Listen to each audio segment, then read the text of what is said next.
Thank you for joining us on this recorded webinar that will provide districts important information pertaining to the incorporation of the Connecticut Arts Standards and the work of the model districts. I would like to introduce the voices behind this webinar. I am Dr. Melissa Wlodarczyk-Hickey from the State Department of Education. I'm currently the Reading Literacy Director and Director of the Academic Office. Joining me today are Jill Goldberg, retired K-12 Fine Arts Coordinator, Vernon Public Schools, Arts Education Consultant, and additionally, she's currently advising and supervising art student teachers as adjunct faculty at CCSU.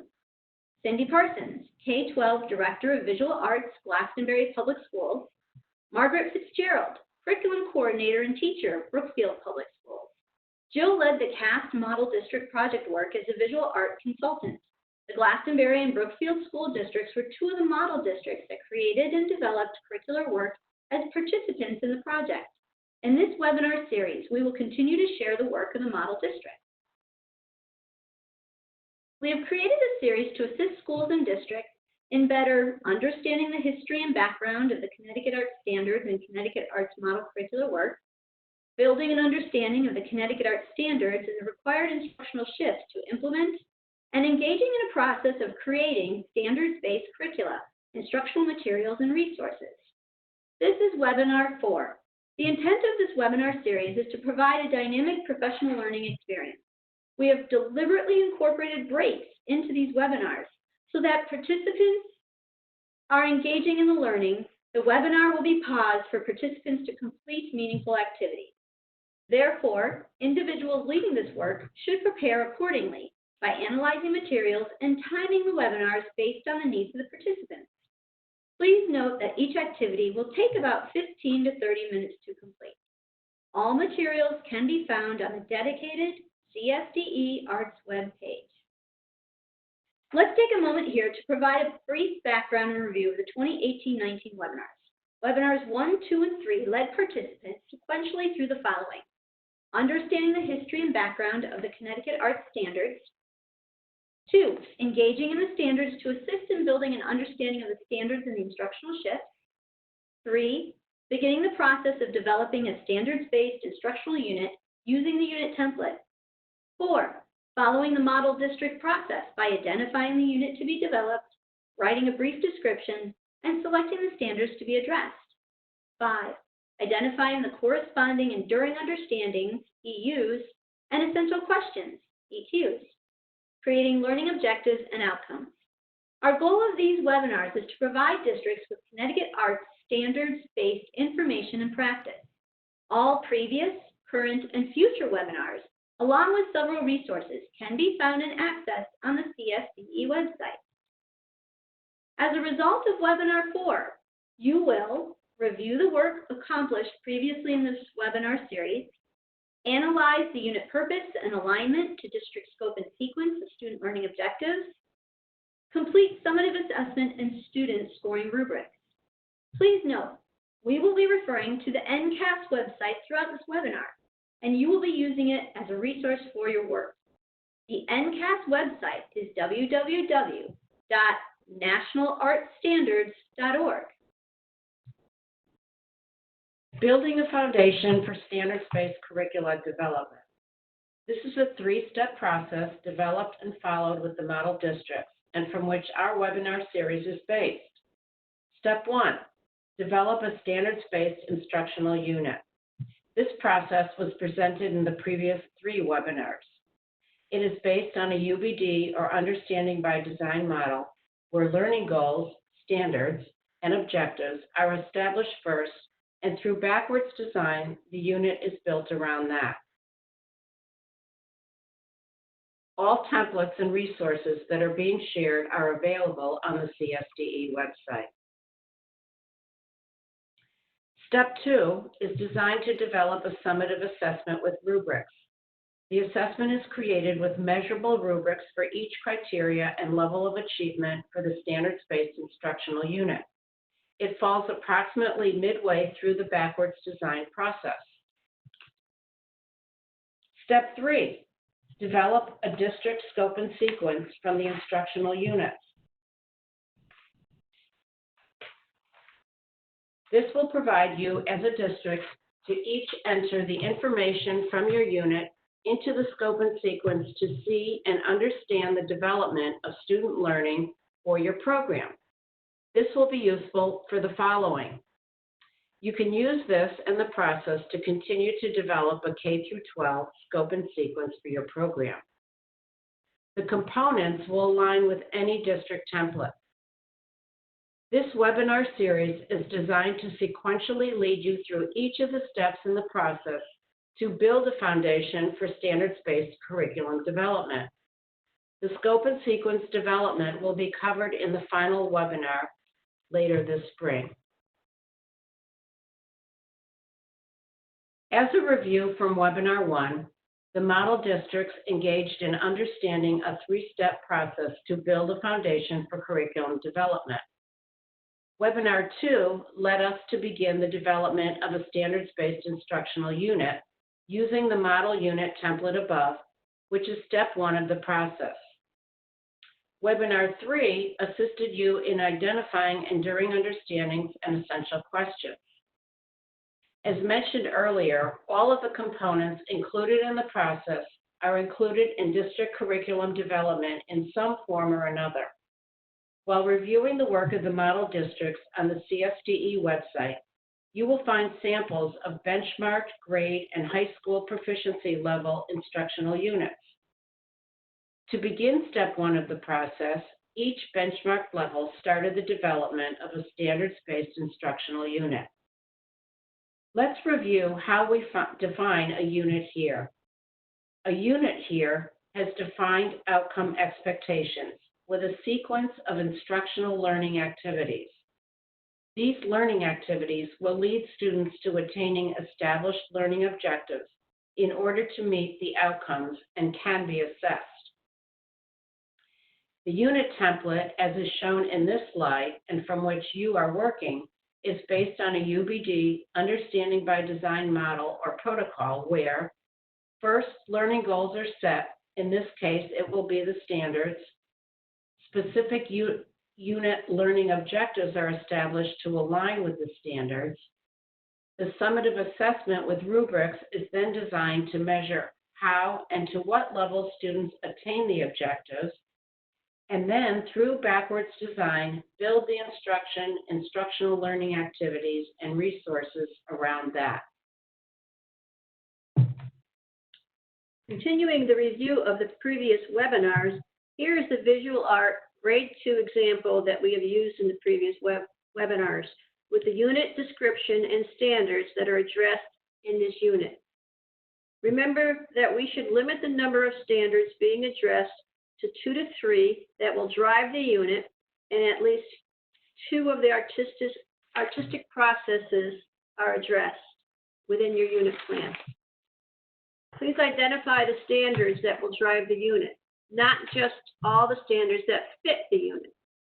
It is important that at least 2 of the artistic processes are addressed within your unit plan, although in order for students to be able to truly engage in the processes and understand the relationship, not all 4 processes should be included.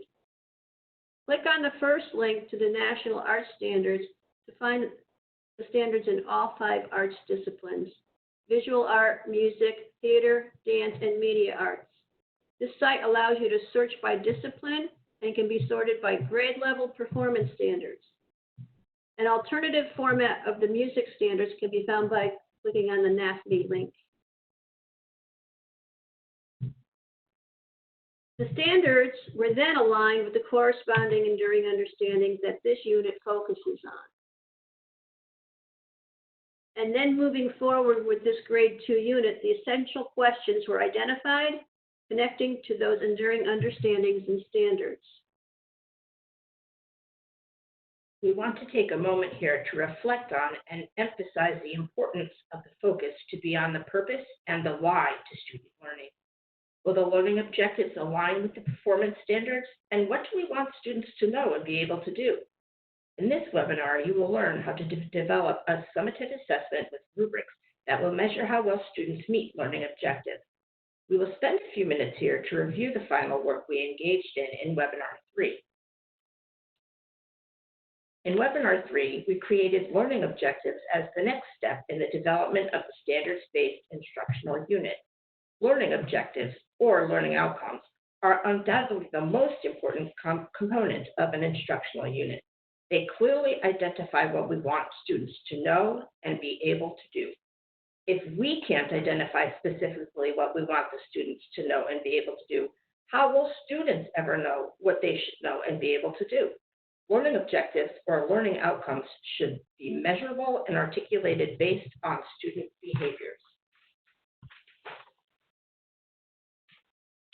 To begin the process of developing learning objectives, first we identified specific knowledge and skills that we want students to know and be able to do as a result of their learning and doing, and then formulating the learning objectives from these that are directly aligned to the specific performance standards identified for the unit. Included here is the unit sample provided in the previous webinar. Please note the nouns and verbs that were identified in the standards, and then the nouns and verbs identified in the unit description. Please note the nouns, knowledge, are underlined and highlighted in red, and the verbs, skills, are italicized and highlighted blue in both the brief description of the unit and standard sections. You will see the value of this exercise as we continue. Here's one of the CAST model units for high school art to show how nouns and verbs are identified in the unit description and standards that will drive the unit.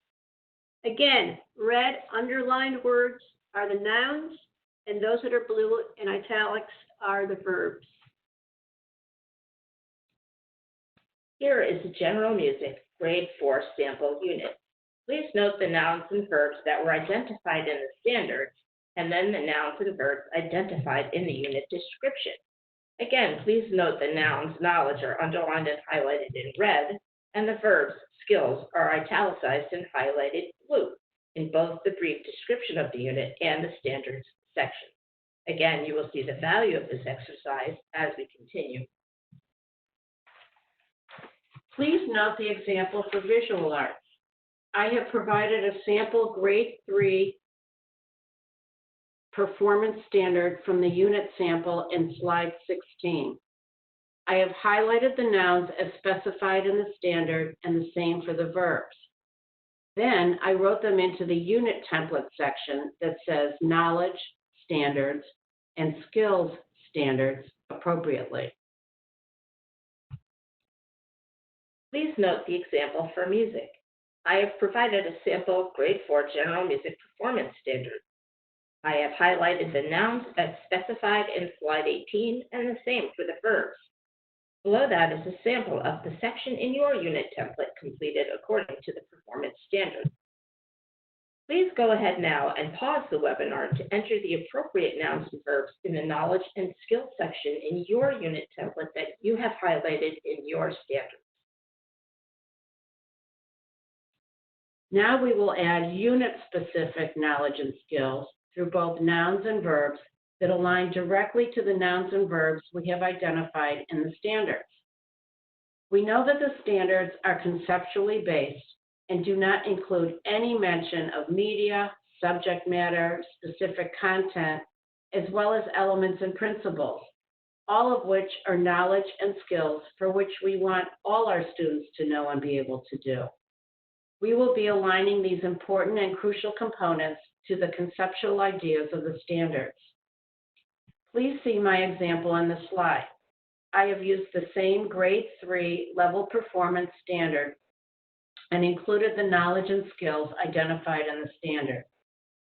Below that, I have listed the knowledge through nouns as well as the skills through verbs that are specific to my unit. I'd like to make a couple of notes here.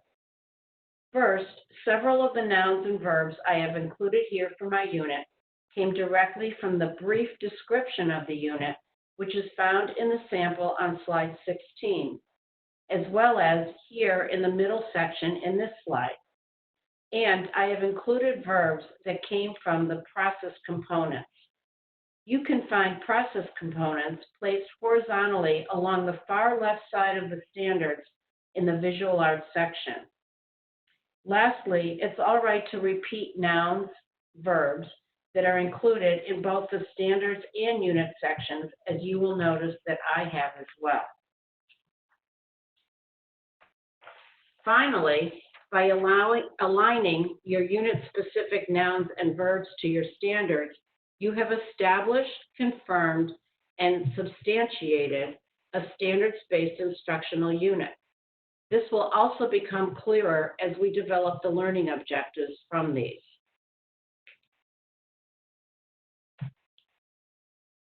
Here we continue with the high school example that was shown in slide 17 by adding the skills and knowledge that are specific to the advanced portfolio unit. Here is the music unit's specific knowledge and skills for both nouns and verbs that align directly to the nouns and verbs we have identified in the standards. Just as Jill and Cindy have done for their art unit example, the same process has been applied to this music unit. Now we come to the most important part, which is actually creating and writing the learning objectives, also known as learning outcomes. The essential understanding here is that we must be able to define what we want students to know and be able to do, and that learning objectives or outcomes articulate student behaviors and are measurable. As you will note in this slide, we have devised a formula to write the learning objectives from your highlighted nouns and verbs for the unit. Here is what you will do. Learning objective formula.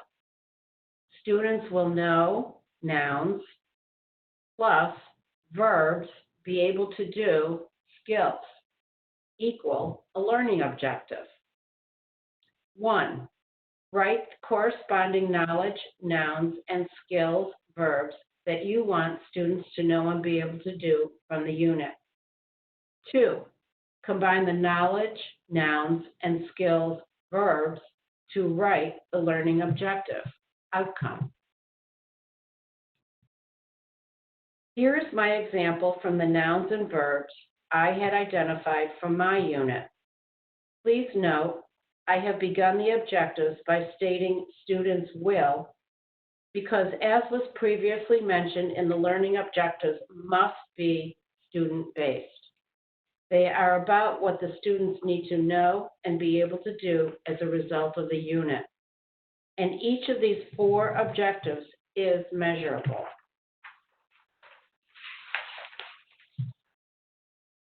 Here is my example from the nouns and verbs I had identified for my unit. Please note, I have begun the objectives by stating students will, because as was previously mentioned, the learning objectives must be student-based. They are about what the students need to know and be able to do as a result of the unit. And each of these 4 objectives is measurable.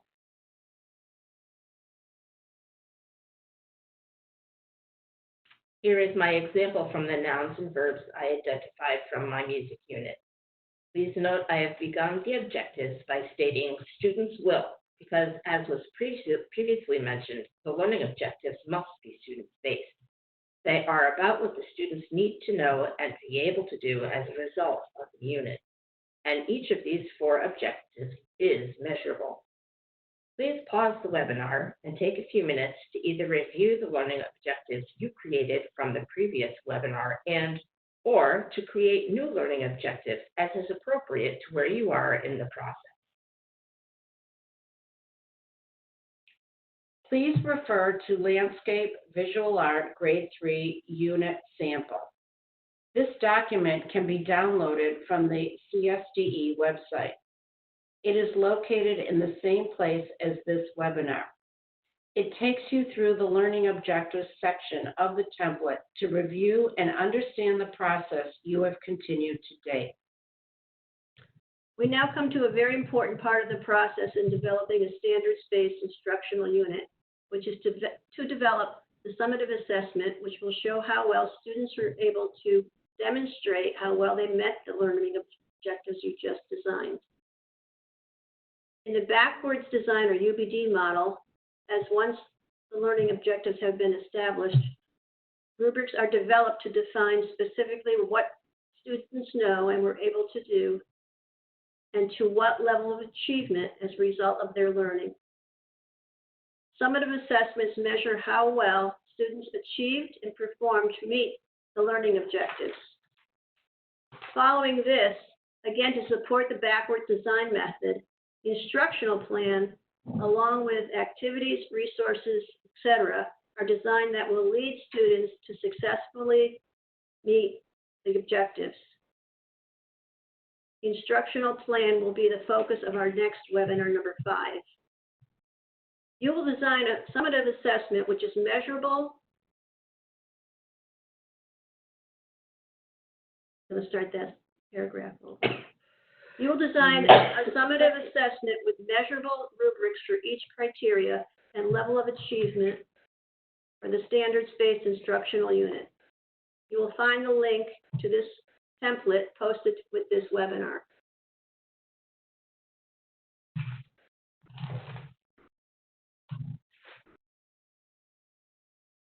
Summative assessments evaluate student learning at the completion of a specific instructional period, typically at the end of a unit, course, semester, program, or school year. Summative assessments are typically scored and graded tests, assignments, or projects that are used to determine whether students have learned what they were expected to learn during the defined instructional period. Formative assessments are in-process evaluations of student learning that are typically administered multiple times during a unit, course, or academic program. General purpose of formative assessment is to give educators in-process feedback about what students are learning or not learning, so that instructional approaches, teaching materials, and academic support can be modified accordingly. Formative assessments are usually not scored or graded, and they may take a variety of forms, from more formal quizzes and assignments to informal questioning techniques and in-class discussions with students. Step 2 is designed to develop a summative assessment with rubrics. You will design an assessment with measurable rubrics for each criteria and level for the standards-based instructional unit. Start by entering each of your learning objectives in one of the criteria objectives boxes in the left-hand column. Just like learning objectives, rubrics are clearly articulated and measurable. As defined by Susan Brookhart, quote, "A rubric is a coherent set of criteria for students' work that includes descriptions of levels of performance quality on the criteria," end quote. From the book, How to Create and Use Rubrics for Formative Assessment and Grading by Susan M. Brookhart. Begin to write the rubric by starting with Level 3 Proficient column. It is important to start here as you, the professional, teacher, and leader, need to establish what is considered proficient for each of the criteria which come from your objectives. What does proficient look like for each criteria? Remember that the language needs to be clearly defined and measurable across each level of achievement. Next, write the descriptors for the exemplary column. This language needs to clearly define a higher level of skill or achievement when compared to the proficient descriptors. Please note the example here in the slide that illustrates this increase in achievement. Then write the descriptors for emerging column, moving toward a lower level of achievement. Lastly, write for does not meet standard column.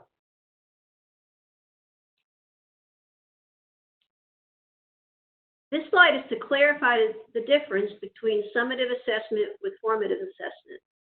Let's look at an example from our Master of Color Grade 2 unit for visual art that we've been looking at through this webinar series. Here is a worksheet that expects students to compare their prior sketch to their new one using prompts related to color, value, seasons, etc. Students are also asked to describe their process and how they will make improvements moving forward. This is a formative assessment because it is measuring student understanding at a midway point of the unit and intended to encourage students to make intended revisions and improvements to their work. Here is the rubric from the Grade 2 Visual Art Unit Summative Assessment. The unit criteria is found along the first column.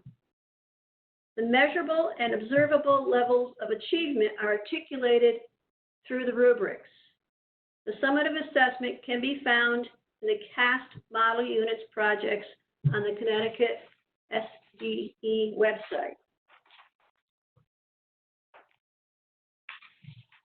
In looking more closely at the rubrics, we can see that the levels of achievement are defined by specific language that clearly articulates and measures learning of the skills described in the criteria.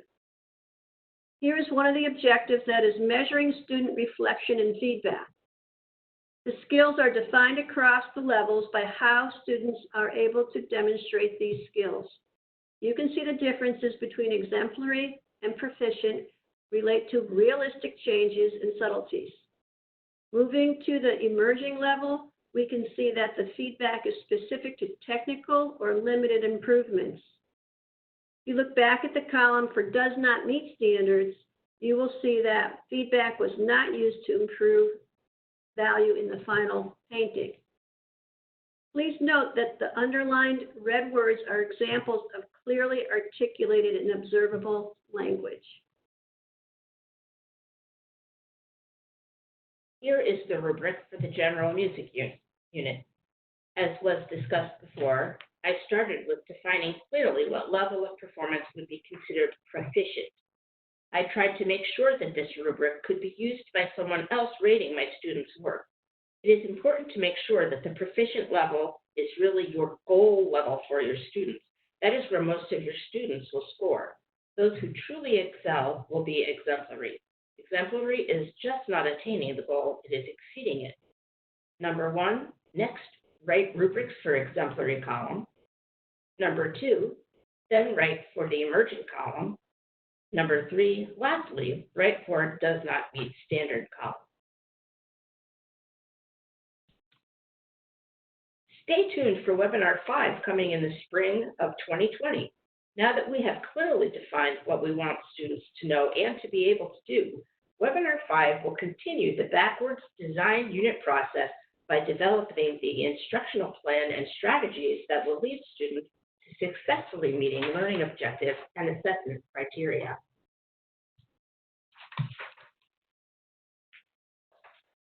To continue the standards-based instructional unit and curriculum writing process, our next webinars will assist you with instructional sequence and learning activities, resources, repertoire, media, materials, differentiation, modification, academic vocabulary, formative assessments, and district scope and sequence.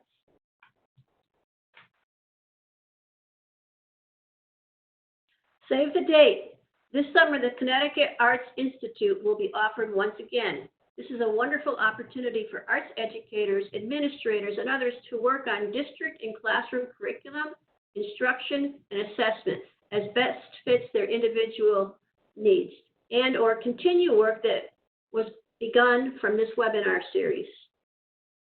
Additionally, participants can receive individual feedback from the work they began.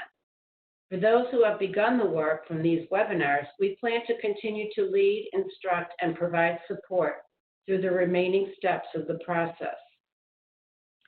This slide provides information on the 2020 Summer Connecticut Arts Institute. Information and registration are available at www.ctaaa.net. Thank you for joining us in this learning experience. If you have any questions, please contact me at melissa.hickey@ct.gov.